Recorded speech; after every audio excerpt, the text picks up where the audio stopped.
Put your hands together and let the thunderous applause continue. We start with the OG, the Little Master Sunil Gavaskar. 50 years, you still hold the record of scoring the most runs in, Wankhede Stadium. You were also a part of the team that played the first international match, test match. How much do you love Wankhede Stadium? First end foremost सबको नमस्कार। और ये कहूंगा कि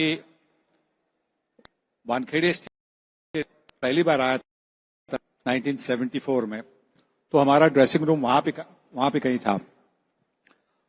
पर जब practice के लिए आए थे हम, और पहली बार जब हमने देखा वानखेड़े स्टेडियम,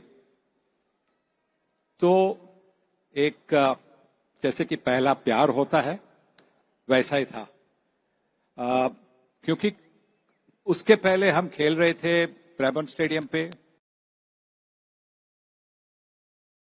और यहां पे आके बहुत अच्छा लगा, क्योंकि ये मुंबई क्रिकेट का होम ग्राउंड था। और जब होम ग्राउंड होता है तो वो फीलिंग कुछ अलग ही होती है। तो वो फीलिंग अभी भी है। अभी हम वहां पे बैठते हैं कमेंट्री के लिए, यहाँ पे प्लेयर्स बैठते हैं, पर जब भी अंदर आते हैं तो यहाँ इस तरह से हम अंदर आते हैं कमेंट्री के बॉक्स में जाने के लिए, और वही सेम फीलिंग है कि एक मतलब आप अंदर आते हैं तो your chest swells with pride at this iconic stadium. Sir, there's also your name. There's a stand named after you as well. So that's And a box. एक आठवण आहे आणि ते दुसरे कोणी नाही, आपले सन्माननीय शरद पवार साहेब आहेत, की ज्यांना मी मगाशी विचारलं की तुम्ही पहिल्यांदा इथे कधी आलात, तर ते म्हणाले की मी स्पोर्ट्स मिनिस्टर होतो आणि वानखेडे साहेब मला 1971-72 या वेळेला ही जागा फायनल करायला या ठिकाणी घेऊन आले। मला वाटतं तिथपासून आताच्या रोहित शर्मा अजिंक्य पासून सगळे हे या ठिकाणी उपस्थित आहे। हेच मुळी मोठं अचिव्हमेंट आणि लेगसी दाखवणार आहे। 72ला वानखेडेवर पवार साहेब आले।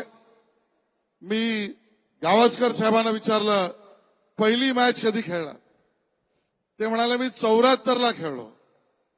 मग मी रवी शास्त्रींना विचारलं तुम्ही कधी खेळलात, ते म्हणाले मी 78ला खेळलो।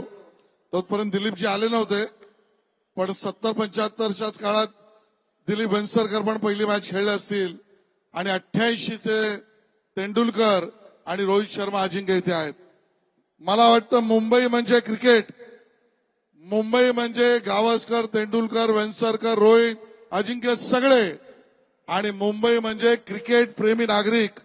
तुमच्या सगळ्यांमुळे अतिशय विपरीत परिस्थितीत सुद्धा हे स्टेडियम उभं राहिलं, आणि या सगळ्यामध्ये माझ्या सहित जे काही एमसीएचे पास्ट पदाधिकारी आहेत यांना संधी मिळाली। मला वाटतं आमच्या सगळ्यांच्या आयुष्यात हा सुवर्ण क्षण अजिंक्य तुमच्यामुळे आणि सगळ्या सहकाऱ्यांमुळे आला। मी पुन्हा एकदा तुम्हाला शुभेच्छा देतो आणि ते थांबतो। जय हिंद, जय महाराष्ट्र।